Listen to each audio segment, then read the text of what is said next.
बेटा आवाज आ रही है मेरी? Hello hello. हेलो। हाँ जी बेटा, आवाज आ रही है मेरी? Yes sir. सॉरी बेटा, मैं खाना खाने बैठ गया था यार। लेट हो गया। Yes sir. मस्त खबर आई आज। क्या? अ, वो दो टॉप इंस्टीट्यूट थे ना रिसर्च में। हाँ आइजर में मतलब आइजर था और आईआईएससी था। हाँ, बेंगलोर वाला।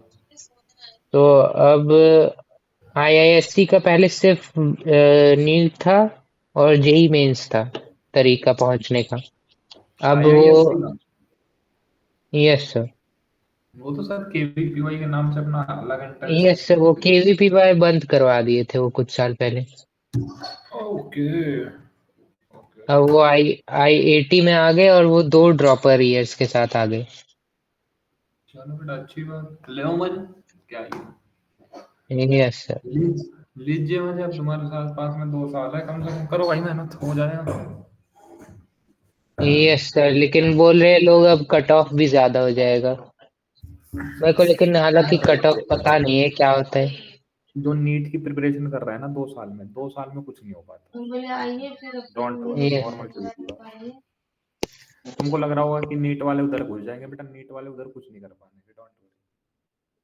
ठीक है ना? क्योंकि नीट वाले, बेटा, गेम चेंजिंग होता है फिजिक्स से, ठीक है ना? तुम्हारी फिजिक्स अच्छी है तो तुम गेम को चेंज कर ले जाओगे वहां पे। बायो और यस केमिस्ट्री गेम चेंज नहीं होने का, क्योंकि बेटा वो सबकी अच्छी होगी वहां पे, ठीक है ना? यस तो बेटा अपना भाई फिजिक्स पे ध्यान देना वहां पे। कहाँ क्या पढ़ना था? अच्छा, पहले तो तुम्हारे डाउट भी है ना कुछ? यस सर, बहुत सारे डाउट सर। 25% बचा है इलेक्ट्रोमैग्नेटिक इंडक्शन का। बेटा ध्यान रखना, प्रूफ अच्छे से करके जाना, न्यूमेरिकल इतने ज्यादा नहीं आएंगे, समझ पा रहे हो क्या? Yes sir. ठीक है भाई। सर इसमें 39 के सेकंड वाले में मेरा मतलब आंसर तो आ रहा था। क्या था 39? लेकिन 2 into 10 ये आ गया समझ में सर। हेनरी में आगे वाला? आंसर आ गया, जबकि यस वाला सर। मतलब? सर इसमें 37 का बी वाला नहीं हुआ। क्या है भाई ये? 37।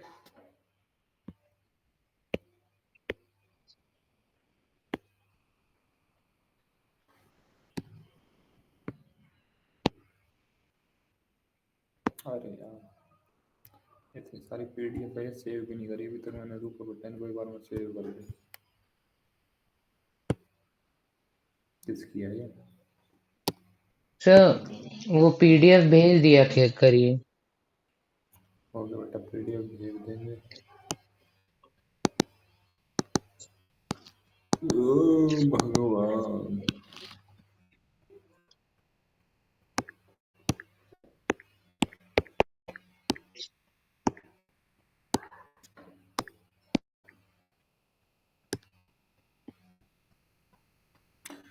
हो जाए तो सही।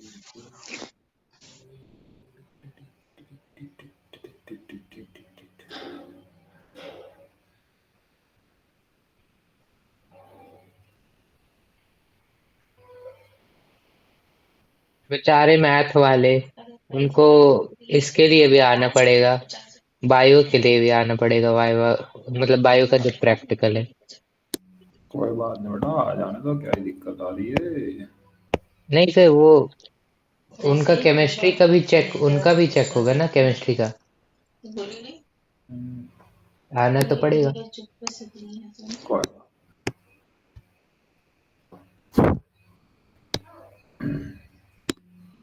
देखो भाई,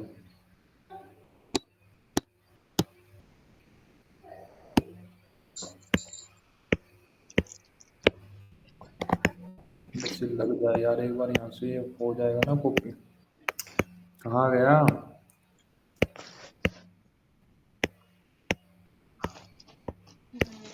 वो कहाँ बंद हो गया भाई? ठीक है, खुल तो रहा है। चल। खाना खा रहा है, खाना नहीं खा रहा है। बोल रहा नहीं खाएंगे, दाल अच्छी नहीं है। वापस कर। ये वाला ही है ना, 37 वाला ना? Yes sir. चलो, एकदम बेकार तो नहीं है, बन नहीं है बी लेकिन। वाला है ना, बी वाला है ना, या ए वाला ही है? यस, बी वाला। A square loop of side A square की लूप है, इसकी साइड बेटा ए है, समझ पा रहे होगा? Yes sir.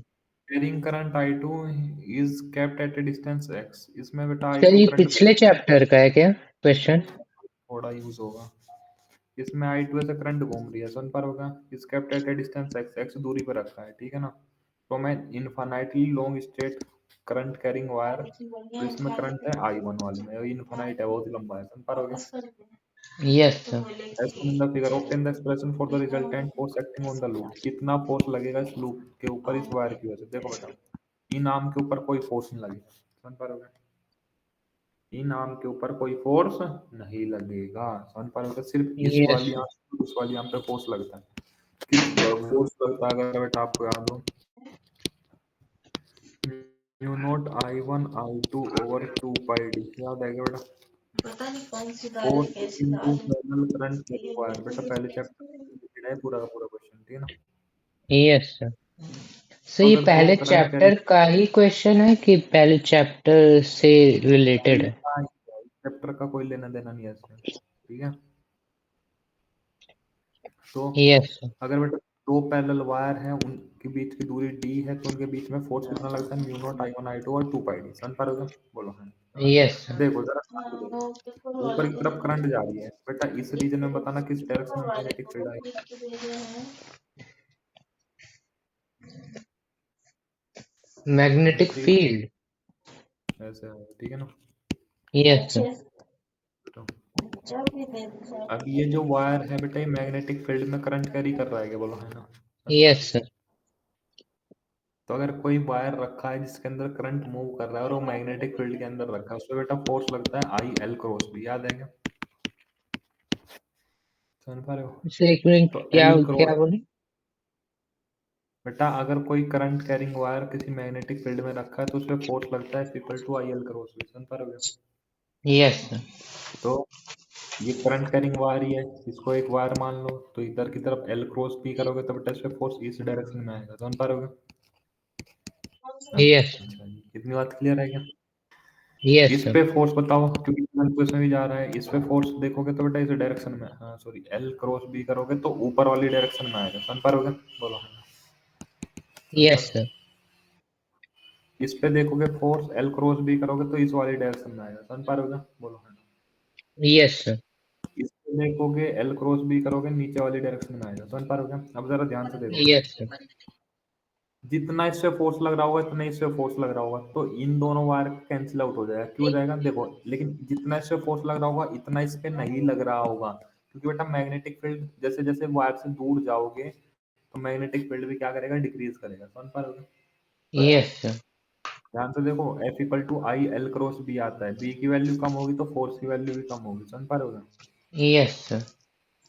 तो इस वाले कंडक्टर पे ज्यादा फोर्स लग रहा होगा एज कम्पेयर टू दिस, क्योंकि बेटा दूरी पे मैग्नेटिक फील्ड क्या हो जाता है? कम हो जाता है, समझ पा रहे हो?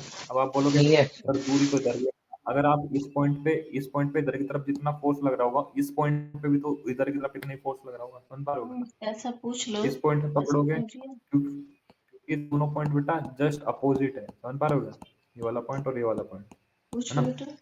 Yes sir. तो बेटा इस वाले पॉइंट को पकड़ लो, इस वाले पॉइंट को पकड़ लो। बेटा एक बात बताओ, चलो ऐसे सोचो, इस लाइन पे मैग्नेटिक फील्ड सेम रहेगा जब थ्रू आउट द लाइन, सोच के बताओ, क्योंकि बेटा पूरी लाइन इस वायर से इक्वल दूरी पे है, समझ पा रहे हो? Yes sir. बोलो हाँ। इस लाइन पे क्या मैग्नेटिक फील्ड सेम रहेगा क्या? क्योंकि पूरी की पूरी लाइन इक्वल दूरी पे है, समझ पा रहे हो? Yes sir. लाइन पे क्या मैग्नेटिक फील्ड सेम रहेगा क्या? क्योंकि पूरी की पूरी लाइन इक्वल दूरी पे है, समझ पा रहे हो? अब जरा ध्यान से देखो, ये पॉइंट पे नीचे की तरफ फोर्स लग रहा होगा, इस पॉइंट पे ऊपर की तरफ सर फोर्स लग ये रहा होगा, समझ में दोनों आ बराबर। रहा है, हम्म, लेकिन वो पहले वाला नहीं दिक्कत। समझ में आ रहा था कि वो इन्फिनिटी लॉन्ग वायर की वजह से वो ऊपर के मतलब वो दो ए वाले जो वायर हैं मतलब बीच वाले उस पे ये कुछ वाले क्यों नहीं होगा? ऊपर के कौन से वाले बता, इस पे ना? यस यस बीच पे बेटा जिसपे यही कोई तो एक्सप्लेन इफेक्ट नहीं। बेटा यही तो एक्सप्लेन कर रहा हूँ, ये वाले तो कह रहे होगे ना आप? यस या फर्स्ट ये वाले वाले? फॉर्मूला से। कौन से वाले फॉर्मूला से? दोबारा बोलो बेटा, कौन सा बोल रहे हो? वो ऊपर वाला फॉर्मूला, फर्स्ट वाला। बेटा ये तो प्रूफ करके आएगा इससे पहले चैप्टर में, ठीक है ना? अगर कोई करंट कैरिंग वायर है, पैरेलल करंट कैरिंग वायर है, तो बेटा ये फॉर्मूला प्रूफ रखा है। कैसे? ये वाला ही कह रहे हो ना? यस यस ये कैसे आता है? देखो भाई, इधर करंट ऐसे मूव कर रहा है, तो इस रीजन में जो मैग्नेटिक फील्ड होगा वो ऐसे होगा, कौन पर होगा? इस करंट की वजह से, कौन पर होगा? Yes magnetic field due to current I1 है तो B1 मान लो। बेटा एक बात बताओ, इस करंट की वजह से इस रीजन में मैग्नेटिक फील्ड आएगा क्या? बोलो आएगा? सोचो यस तो। बेटा ये इस बार में भी तो करंट जा रहा है, इस करंट की वजह से तो मैग्नेटिक फील्ड आएगा, तो इस रीजन में मैग्नेटिक फील्ड की डायरेक्शन बताओ किधर आएगी? ऊपर। तो ऐसे आ जाएगी, कोई दिक्कत? No sir. और ये जो मैग्नेटिक फील्ड है करंट I2 की वजह से है, तो उसको B2 मान लो, कौन पर होगा? लो है ना? यस ठीक है। तो बेटा अगर कोई भी मैग्नेटिक फील्ड में करंट कैरिंग वायर रखा है तो यार उससे फोर्स लगता है। फोर्स कितना लगता है? IL क्रॉस भी लगता है। इस क्वेश्चन को छोड़ दो, मैं पूरा चैप्टर जब बेटा रिवाइज कराऊंगा तो प्रूफ करा दूंगा ये, वरना टाइम वेस्ट होगा इसमें।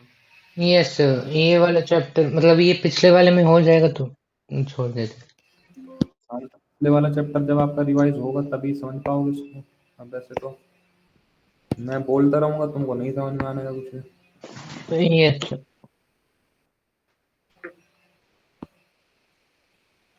सर इसमें ये वाला कौन सा था ये? सर मैं ये 37 नंबर कर रहा था जिसमें म्यूचुअल इंडक्टेंस का डेफिनेशन पूछा था।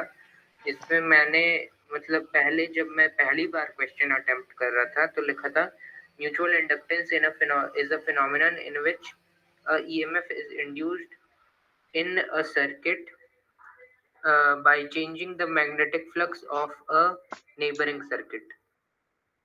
इसमें EMF इंड्यूस हो रहा है एक सर्किट में ड्यू टू चेंज, मतलब चेंज दूसरे में हो रहा है मैग्नेटिक फ्लक्स और इंड्यूस उसमें हो जा रहा है। तो ये मतलब पूरा मेरे को सेंस नहीं बना रहा था, तो मैं नया डेफिनेशन बना दिया। Mutual inductance is a phenomenon in which EMF is induced in a circuit because of the change in its magnetic flux by a neighboring circuit या influenced by a neighboring circuit। इसमें magnetic flux neighbouring circuit का change हो रहा है, EMF उसमें induce हो रहा है। तो बेटा सही है, दोनों ही सही है अपने पॉइंट ऑफ व्यू से। अगर आपको मैग्नेटिक म्यूचुअल इंडक्टेंस की डेफिनेशन लिखनी है तो लिख देना the production of EMF in a coil due to the change in flux of another coil. Simple ऐसे लिख सकते हो, ठीक है ना?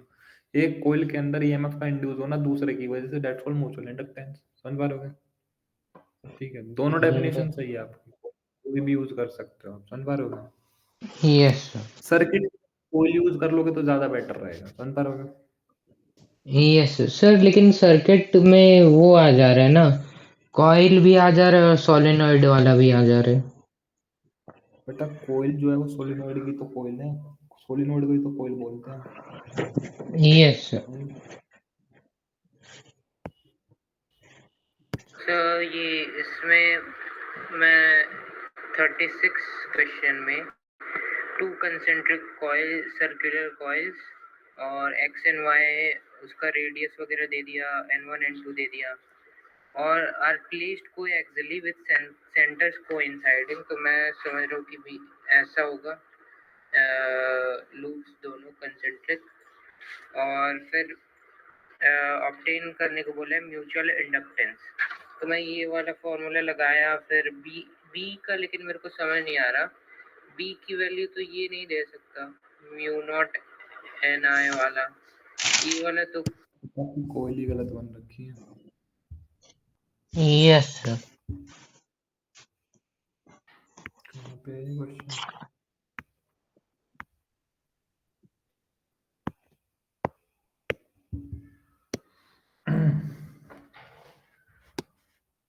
सर हम्म, हम्म, कैसे हो गए तो तीस का पैसा आएगा रुको एक सेकंड। सर एक मिनट में हाथ धो के आ जाओ। कैसे करूँ इसको कॉपी एक सेकंड रुको बेटा, एक सेकंड।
हेलो। चले यस सर, ये सेम क्वेश्चन है क्या? मतलब ये शायद मैं ये कर चुका हूँ ऑलरेडी। कोई नहीं बेटा, एक मिनट देख लो, अपने आप हो जाएगा। देखो, two yes concentric circle X and Y, concentric मतलब उनका सेंटर सेम है, आपने ऐसे बना दिया। आपने तो यस म्यूचुअली यस परपेंडिकुलर, तो वो म्यूचुअली परपेंडिकुलर, तो ऐसे बनाना है। एक बड़ी कोइल है, एक छोटी कोइल है, एक की रेडियस ज्यादा है, एक की रेडियस कम है, समझ पा रहे हो? Yes sir yes sir R1 is greater than R2, तो बाहर वाले की रेडियस R1 मान लो, अंदर वाले की रेडियस R2 मान लो, समझ पा रहे हो? यस सर है बाहर वाले के number of turns, total number of turns N1 है, दूसरे के नंबर ऑफ टर्न्स N2 है, समझ पा रहे हो? Yes Respectively are placed coaxially with the center coinciding, obtain an expression for mutual inductance for the arrangement। mutual inductance का value निकालनी है बेटा। अगर आप इसको साइड व्यू से देखोगे तो बेटा साइड व्यू तो आपको ऐसे ही दिखाई पड़ेगा इसका, समझ पा रहे हो? यस सर ये बड़ी कोइल मान लो जिसकी रेडियस R1 है, और इसके अंदर एक छोटी कोइल मान लो जिसकी रेडियस R2 है, समझ पा रहे हो? बोलो, यस सर साइड व्यू तो ऐसे ही दिखने वाला है। तो म्यूचुअल इंडक्टेंस का इसका वही प्रूफ हो गया है, m equal to mu naught n square a by L. अब ये कैसे प्रूफ करोगे? लेकिन इसकी लेंथ दे नहीं रखी। अच्छा, इन्होंने बेटा लेंथ वाली नहीं है इसमें, इन्होंने पता कैसे कर रखा है, इसके ऊपर ही जस्ट ऐसे घुमाते गए घुमाते गए घुमाते गए घुमाते गए, लेंथ कुछ नहीं है, समझ पा रहे हो? बोलो। यस सर अब इसको म्यूचुअल इंडक्टेंस निकालोगे कैसे? देखो, मैं मान लेता हूँ EMF is equal to minus d phi by d t होता है। बोलो है ना, इतनी बात तो क्लियर है ना? बोलो। Yes sir flux is equal to, बेटा फ्लक्स चेंज किसके अंदर होगी? छोटे वाले एरिया के अंदर, समझ पा रहे हो? समझो। यस सर तो N2 बड़े वाले की फ्लक्स मान, मैग्नेटिक फील्ड मान लूंगा N2, B1 एरिया छोटे वाले का मान लूंगा बेटा मैं पाई स्मॉल r स्क्वायर। इतनी बात क्लियर है क्या? बोलो है ना? यस सर और कोस थीटा, ठीक है बेटा। अब जरा ध्यान से देखो बेटा, अगर बड़े वाले में करंट जाएगी, ध्यान से सुनो, बड़े वाले में मैंने मान लिया क्लॉकवाइज करंट है, तो अगर कोई एक सर्कुलर लूप है उसमें अगर ऐसे क्लॉकवाइज करंट है तो उसके अंदर वाले रीजन में मैग्नेटिक फील्ड की डायरेक्शन बताओ।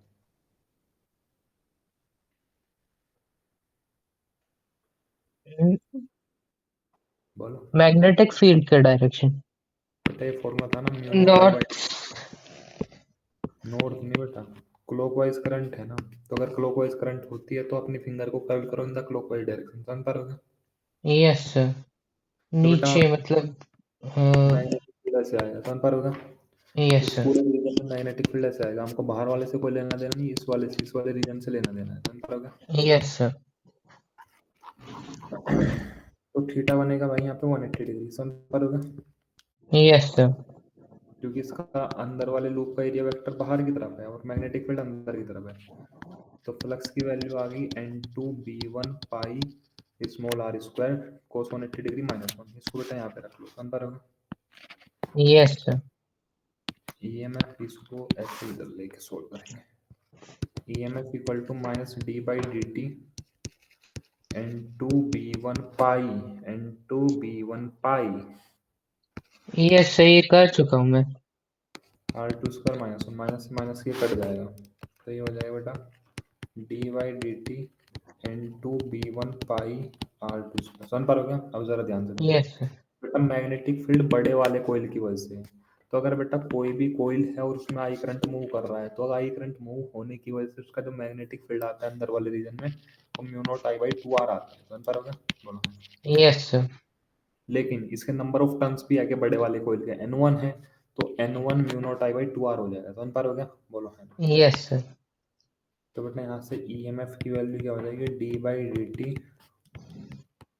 N2B1 की वैल्यू हो जाएगी N1 mu not I by 2R into R कितना है, R1 है, तो पाई R2 स्क्वायर। इतनी बात क्लियर है क्या बेटा? बस ये मैग्नेटिक फील्ड की वैल्यू रखी है B1 की वजह से। वो कितनी थी बेटा, क्योंकि नंबर ऑफ टर्न्स N1 है, तो N1 mu not I by 2R1, क्योंकि उसकी रेडियस R1 है। समझ पा रहे हो क्या? बोलो है। Yes sir. बेटा चेंज कौन होगा, करंट चेंज होगा, करंट चेंज होने की वजह से मैग्नेटिक फील्ड आया है। समझ पा रहे हो क्या? बोलो है। Yes sir. तो EMF क्या आ जाएगा, म्यू नॉट को बाहर निकाल लो, N1 बाहर निकाल लो, N2 बाहर निकाल लो, पाई बाहर निकाल लो, स्मॉल r स्क्वायर बाहर निकाल लो, डिवाइड बाई 2R1 बाहर निकाल लो, अंदर सिर्फ D I by d T बचेगा, क्योंकि करंट ही चेंज होगा टाइम के साथ। समझ पा रहे हो क्या? बोलो है। Yes sir.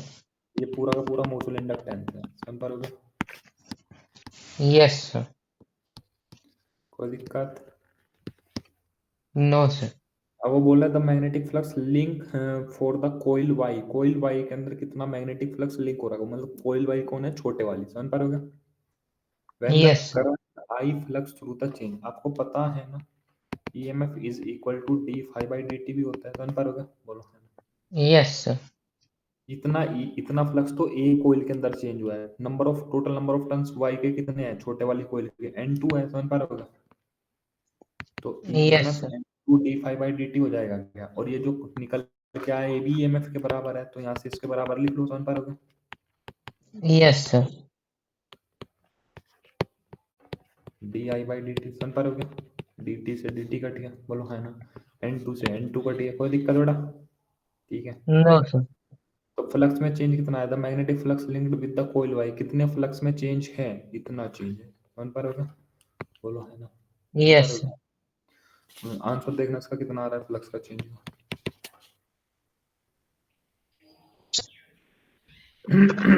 When current I, current की वैल्यू भी दे दी बेटा आपको आई, तो करंट 0 से आई हुआ होगा। समझ पा रहे हो क्या? बोलो है ना। Yes sir. तो डी आई की जगह चेंज कितना आ गया करंट का, 0 से आई, मतलब आई का चेंज आ गया, तो फ्लक्स का चेंज कितना आएगा भाई, mu naught N1 pi R2 square I divide by 2R1। Check करो बेटा एक बार इसको।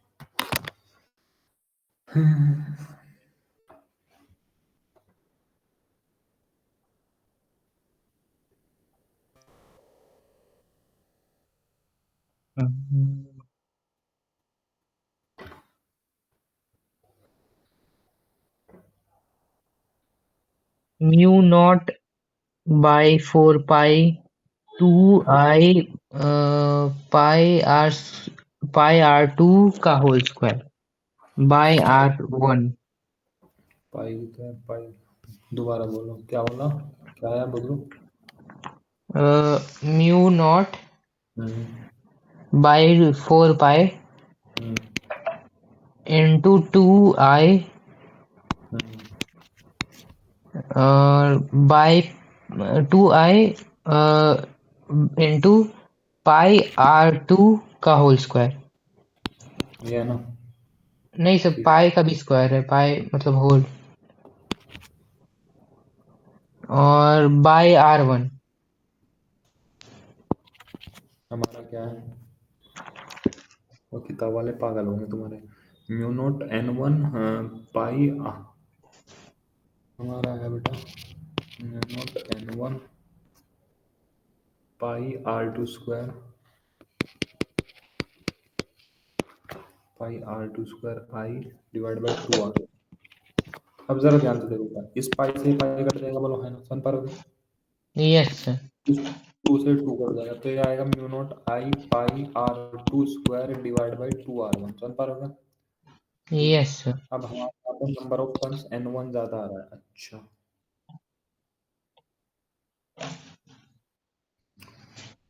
फ्लक्स कितना लिंक होगा? पहले का तो आंसर चेक करना बेटा। म्यूचुअल इंडक्टेंस तो ये आया होगा ना, mu naught n1 n2 pi r2 square divide by 2r1। एक बार म्यूचुअल इंडक्टेंस भी चेक करना, इसका फर्स्ट वाला part. M12 equals to mu naught pi R2 का whole square by 2R1। n1 n2 कुछ नहीं आया नो सर। बेटा, n1 n2 तो जरूर आएगा। n1 n2 तो इन्होंने n1 n2 कंसिडर नहीं कर रखा था सोल्व करते time, number of turns. No sir. तो बेटा ये तो गड़बड़ है फिर, ठीक है ना, क्वेश्चन में ही यस गड़बड़ है, सर। ठीक है ना बेटा। n1 n2 जरूर आएगा बेटा, ठीक है ना, जब उन्होंने दे रखे, ठीक है ना। और यस जो सर। अगर n1 n2 कंसिडर करोगे तो फ्लक्स, चेंज इन फ्लक्स का फॉर्मूला यही आएगा, ठीक है ना। Yes sir. ठीक है बेटा, यस। चल और कौन सा था?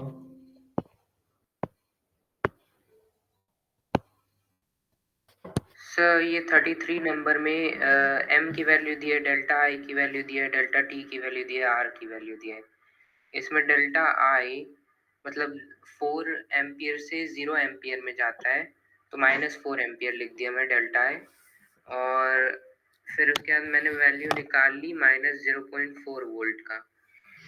तो इसका ईएमएफ यूज करके जो मैं करंट निकालूंगा, वो करंट क्या, कौन सा करंट होगा? मतलब वो ओवरऑल करंट निकलेगा? इंड्यूस क्योंकि करंट निकल ये गया ये तो एक करंट था, तो इसको यूज करके जो बेटा। करंट निकलेगा वो कौन सा करंट होगा? ये जो आपने ईएमएफ निकाला है, तो ईएमएफ इंड्यूस निकाला है ना, जो ईएमएफ इंड्यूस हुआ है करंट चेंज होने की वजह से, जान पा रहे हो क्या? Yes sir.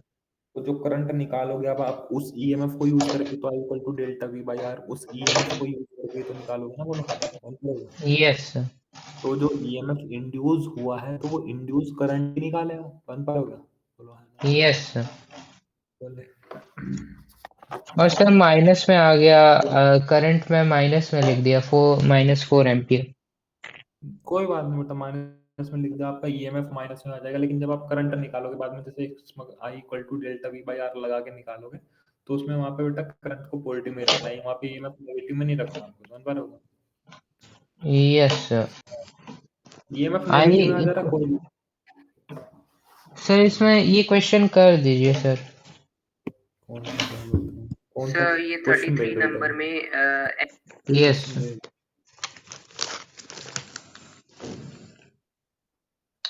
बेटा प्रूफ पे ज्यादा ध्यान देना इस टाइम पे, मैं तुमको पहले बता रहा हूँ, न्यूमेरिकल बहुत कम आने वाले हैं सिर्फ, और 12 मुश्किल से 12-13 नंबर के आपको न्यूमेरिकल मिलेंगे मोस्टली पेपर में, आपको प्रूफ ही प्रूफ मिलने वाले हैं। Yes sir. 33 sir. Hmm,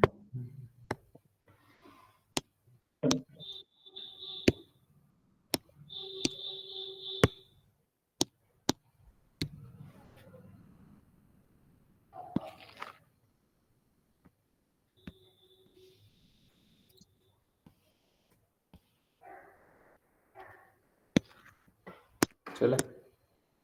yes sir. The mutual inductance of two coils C1 and C2 is 20 millihenry। तो mutual inductance दे दिया बेटा 20 into 10⁻³ हेनरी, ठीक है ना।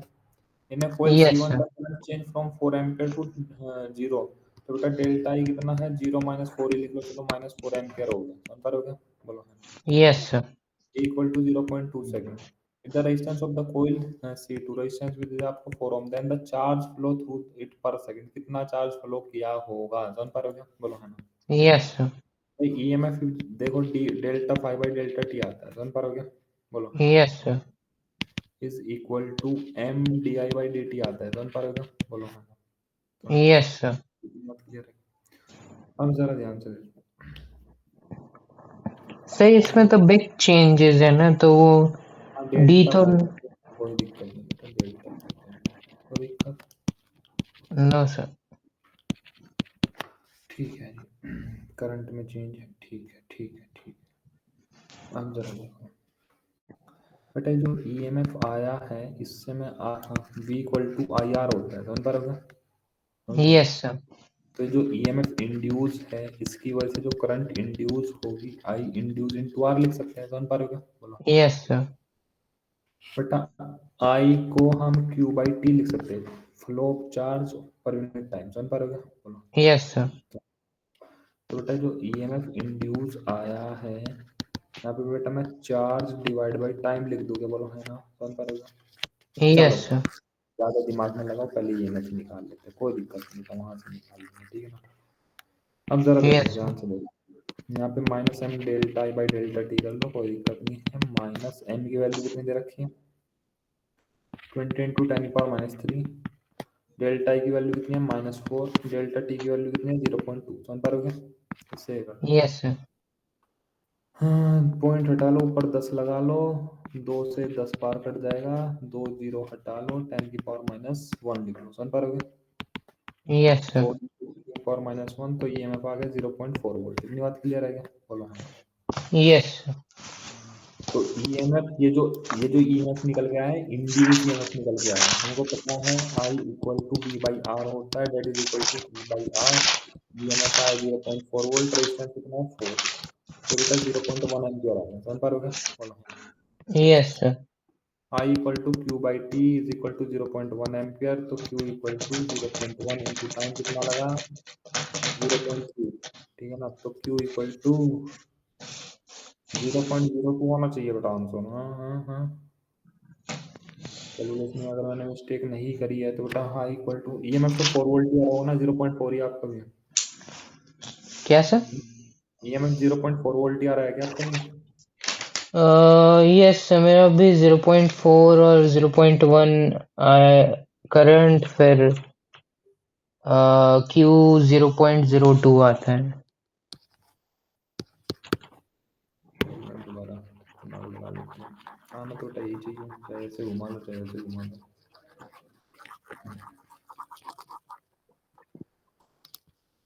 कुछ क्वेश्चन में यार गलती थी इसमें, पता नहीं इसमें।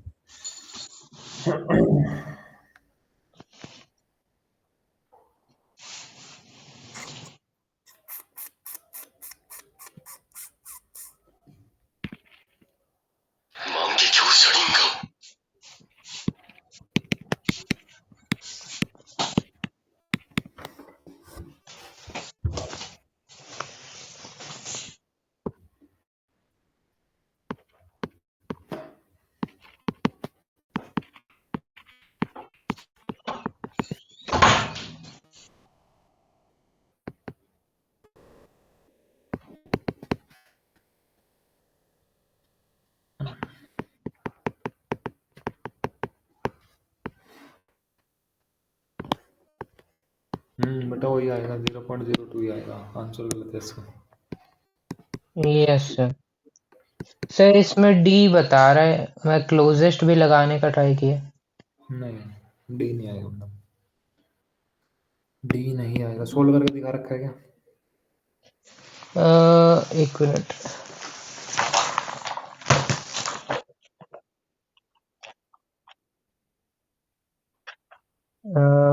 Question number 33। Yes sir. देखो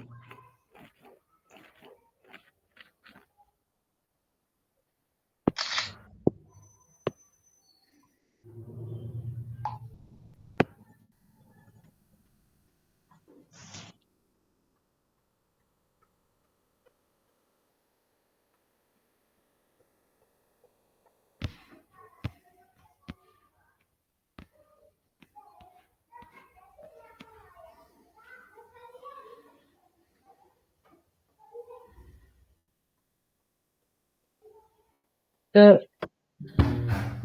मैं ऐसे 5-10 मिनट में आ रहा। वो हम्म। Yes sir.